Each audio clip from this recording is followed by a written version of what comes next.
video is going to be about the problems that almost every JEE student faces during their JEE preparations.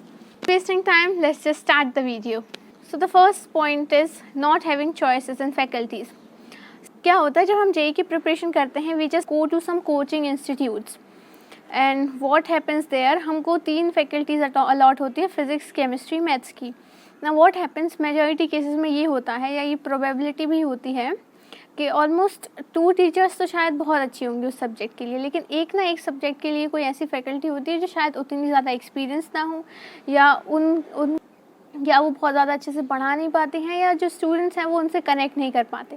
और ये almost हर बच्चे ने ये face की होती है कि जिस भी कोचिंग इंस्टीट्यूट को वो ज्वाइन करते हैं, एक ना एक किसी सब्जेक्ट में उनको प्रॉब्लम आई जाती है बिकॉज क्योंकि उन्हें फैकल्टी से समझ में नहीं आता है.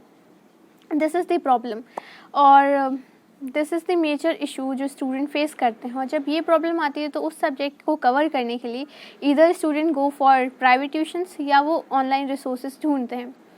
प्राइवेट ट्यूशन से उनको वो सब्जेक्ट तो क्लियर हो जाता है या ऑनलाइन सोर्सेज से उन्हें वो सब्जेक्ट तो उन्हें क्लियर हो जाता है, बट जो मेन प्रॉब्लम यहाँ आ जाती है वो है कि बहुत सारा टाइम वेस्ट हो जाता है. जब आप कोचिंग जाते हैं तो आपको वो सब्जेक्ट कोचिंग में भी पढ़ना होता है, क्योंकि आप कोचिंग से एक क्लास कोचिंग को आप बंक नहीं कर सकते, कोचिंग में आप किसी सब्जेक्ट को बंक नहीं कर सकते. सो आपको कोचिंग भी जाना पड़ता है और आपको प्राइवेट ट्यूशन्स भी लेनी पड़ती हैं या ऑनलाइन रिसोर्सेज से भी पढ़ना पड़ता है. The major problem comes here is time waste. आपका बहुत ज़्यादा टाइम वेस्ट हो जाता है, क्योंकि जब हम JEE की प्रिपरेशन कर रहे होते हैं ऑलरेडी हमें स्कूल जाना होता है, हमें कोचिंग इंस्टीट्यूट भी जाना होता है, हमें उसमें ट्रैवल भी करना होता है. और अगर हम प्राइवेट ट्यूशन्स भी करेंगे तो हमारे पास रिवाइज़ करने के लिए बिल्कुल टाइम नहीं बचेगा. बड़ी मिस्टेक हो जाएगी, क्योंकि हम अगर हम सिर्फ कॉन्सेप्ट्स पढ़ते जा रहे हैं, उनको रिवाइज नहीं कर रहे हैं या self is the biggest issue I think so, जिसकी वजह से मेजॉरिटी स्टूडेंट JEE की प्रिपरेशन में अच्छा परफॉर्म नहीं कर पाते.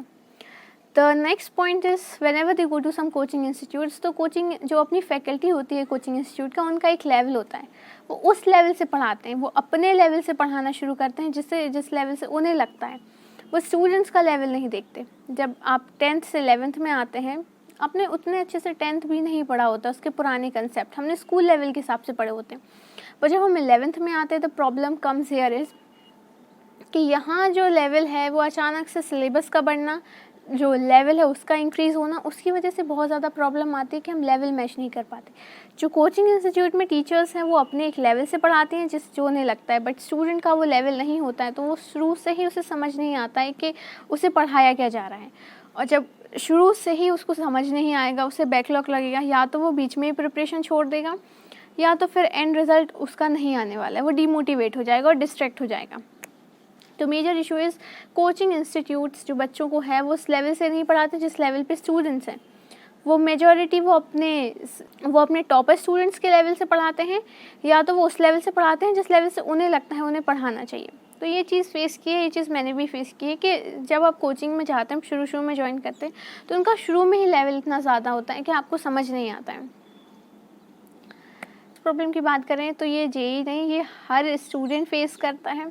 स्टूडेंट क्या, अडल्ट भी, कॉलेज में भी, सब फेस करते हैं. That is the problem of not being focused. अब जब आप 2 साल हैं JEE की प्रिपरेशन करने आए, अगर हम उसमें भी फोकस होकर नहीं पढ़ पाएंगे तो रिज़ल्ट वैसे भी नहीं आने वाला है. आई थिंक ये एक मेजर चीज़ है जो कि टॉपर को बाकी एवरेज स्टूडेंट से डिफ्रेंशिएट करता है, वो है फोकस. टॉपर्स का फोकस ज़्यादा अच्छा होता है. मतलब मैं मानती हूँ टॉपर्स वो नहीं हैं जिनके 95 या 97% आए हैं, बट जिनका फोकस अच्छा है, जो बहुत कॉन्सेंट्रेट होकर पढ़ सकते हैं. एक बहुत इम्पोर्टेंट चीज़ होती है फोकस होना. कहीं ना कहीं फोकस ना होने की वजह से आपका पूरा हार्डवर्क वेस्ट हो जाता है. आपका पूरा का पूरा हार्डवर्क जो आप ये 2 साल में करते हैं, बहुत सारे बच्चे हैं जो बहुत हार्डवर्क करते हैं इस एग्ज़ाम को क्रैक करने के लिए, बट एक ही रीज़न है वो शायद नहीं क्रैक कर पाते बिकॉज उनमें वो फोकस नहीं होते उस एग्ज़ाम के लिए. मैं देखा था, उनको पता है जो टॉप स्टूडेंट हैं जब वो बैठे भी हैं तो उनके दिमाग में कोई ना कोई क्वेश्चन चल रहा होता है, कॉन्सेप्ट चल रहा होता है, मतलब उनका फोकस पढ़ाई पे है. हम नॉर्मल जो बच्चे हैं, जो एवरेज बच्चे हैं, जो हार्डवर्क बहुत कर रहे हैं, या तो उनका फोकस इस पे है कि रिजल्ट आएगा कि नहीं आएगा, उनका इतना आएगा कि नहीं आएगा, इतनी रैंक आनी चाहिए, या उनका फोकस है कि मॉक्स में अच्छे मार्क्स नहीं आ रहे, टीचर ने ये नहीं वो नहीं, तो उनका फोकस अलग चीज़ों पे है. तो focus is something that differentiate topper from an average student. और ये बहुत ज़्यादा कह सकते हैं, ये हर कोई ये प्रॉब्लम फेस करता है. और इसके लिए आपको काफ़ी वर्क करना पड़ेगा, बिकॉज अगर आपको सच में जेई क्रैक करना है, सच में आईआईटी के लिए जाना है, तो आपको फोकस करना ही पड़ेगा। तो अगला पॉइंट आ जाता है बर्न आउट हो जाना। हाँ, ये 2 साल वी जस्ट प्रिपेयर लाइक इन 2 साल में हम प्रिपेयर करते हैं लाइक डू और डाई वाली सिचुएशन में। आईआईटी एक एग्ज़ाम नहीं, इन 2 सालों में आईआईटी ज़िंदगी बन जाता है। मतलब अगर होगा तो यू विल बी सक्सेसफुल, अगर नहीं तो फेलियर। जब ये 2 साल होते हैं तो हमें बस यही कहा जाता है बस पढ़ाई करो, या बस ये 2 साल पढ़ाई कर लो अच्छे से। कोचिंग में भी सब पढ़ाई करने को कहते हैं, घर में भी सब पढ़ाई करने को कहते हैं, बट एक प्रॉब्लम कोई नहीं बताता कि जब हम बहुत ज़्यादा पढ़ाई कर लेते हैं, हम अपने रिफ़्रेशमेंट नहीं ढूंढते, तो हमारा माइंड जो है वो थक जाता है, वो ब्लॉक हो जाता है। जब तक हम इसको रिफ़्रेश नहीं करेंगे तब तक वो वर्क नहीं करता है, और अगर दिमाग अच्छे से वर्क नहीं करेगा तो कोई मतलब नहीं है पढ़ाई करने में। सो जो इम्पॉर्टेंट चीज़ है कि आपकी नींद भी इम्पॉर्टेंट है। आपको रिफ़्रेशमेंट के लिए जो भी एक्टिविटीज़ आप करते हैं वो बहुत ज़्यादा इम्पॉर्टेंट है। हम इन 2 सालों में सब कुछ बंद कर देते हैं, ना ही फ्रेंड से बात करते हैं, ना फ्रेंड से मिलते हैं। जो भी एक्टिविटीज़ हमें पसंद होती हैं वो हम सब बंद कर देते हैं। बहुत ज़्यादा ज़रूरी है कि आप कोई ऐसी एक्टिविटी अपनी डेली रूटीन में पक्का रखो जो आपको रिफ़्रेश करे।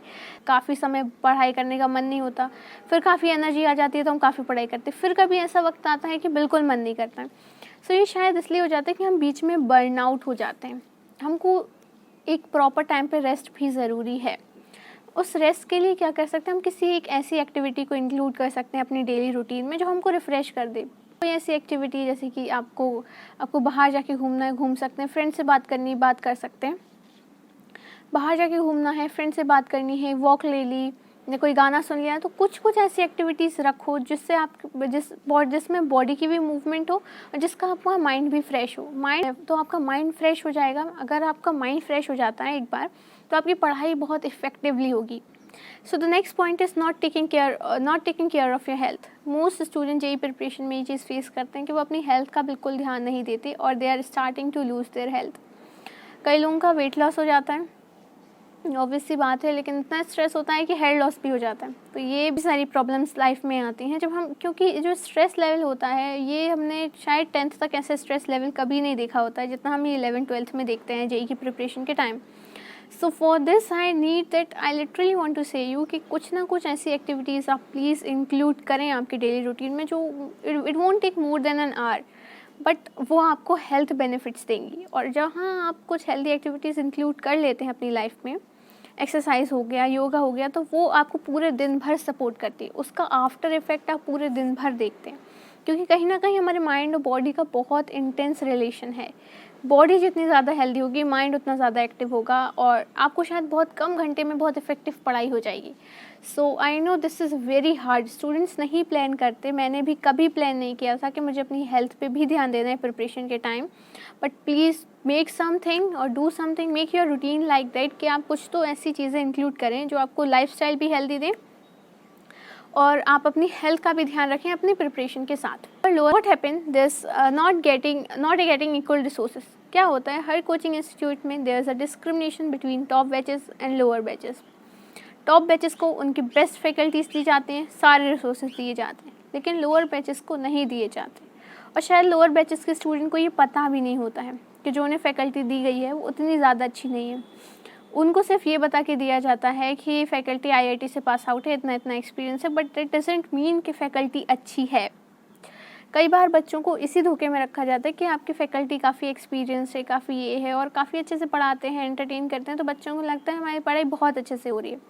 बट इसी चीज़ में फ़ैकल्टीज़ कहीं कंसेप्ट पढ़ाते नहीं हैं, बिकॉज वैसे भी ये नहीं कर पाएंगे, तो वो उन्हें कई कॉन्सेप्ट पढ़ाए ही नहीं जाते।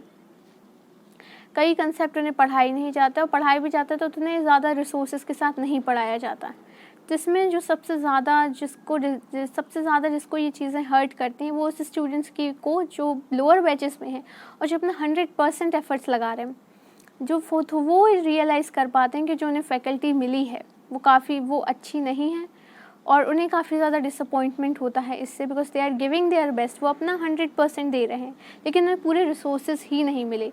तो ये चीज़ काफ़ी ज़्यादा हर्ट करती है उस बच्चे के लिए जिसने बहुत मेहनत करी है। इस problem is so the next problem, ये प्रॉब्लम भी थोड़ी कोचिंग इंस्टीट्यूट से रिलेटेड है। इज़ लाइक ये चीज़ पर्सनली मुझे बहुत ज़्यादा ख़राब लगती है कि कोचिंग इंस्टीट्यूट में क्या है, टीचर्स का ट्रांसफ़र हो जाता है। So middle of the year teachers का अगर ट्रांसफ़र हो जाता है, अगर फैकल्टी का ट्रांसफ़र हो जाता है तो काफ़ी ज़्यादा प्रॉब्लम स्टूडेंट्स को फेस करनी पड़ती है। ये चीज़ मैंने पर्सनली एक्सपीरियंस की है और ये चीज़ बहुत सारे बच्चों ने एक्सपीरियंस की होगी। जब भी हम किसी टीचर से लिंक बन जाता है, एक कनेक्शन बन जाता है और हमें सब्जेक्ट काफ़ी अच्छे से समझने आने लगता है, तब कोचिंग इंस्टीट्यूट्स क्या करते हैं, मोस्टली उन टीचर्स का क्या करते हैं, ट्रांसफ़र कर देते हैं और उनकी जगह जो नया टीचर आता है वो ज़रूरी नहीं उतना ही अच्छा हो। कई केसेस में अच्छे होते भी हैं और कई केसेस में नहीं भी होते। तो मिडिल ऑफ द सेशन ये चीज़ करना, ये चीज़ मुझे काफ़ी ज़्यादा गलत लगती है और ये काफ़ी ज़्यादा डिसअपॉइंटिंग होती है फॉर स्टूडेंट्स जो बहुत ज़्यादा एफर्ट्स लगा रहे हैं, जो आगे के स्टूडेंट्स जो जेईई के लिए प्रिपेयर कर रहे हैं, they should just try to avoid all these problems, all these mistakes. ये चीज़ें उनके साथ ना हों। So I hope they can find a way. क्योंकि चीज़ें सारी ऑनलाइन हो चुकी है तो मुझे लगता है वो सारी प्रॉब्लम्स जो मैंने डिस्कस करी उनके काफ़ी अच्छे से सॉल्यूशन हैं आपके पास। और I to avoid these problems as much as you can. And if आपको कुछ सजेशन चाहिए हो या if you want video on this topic तो आप कमेंट करके मुझे ज़रूर बता सकते हैं। So thank you for watching. Bye bye.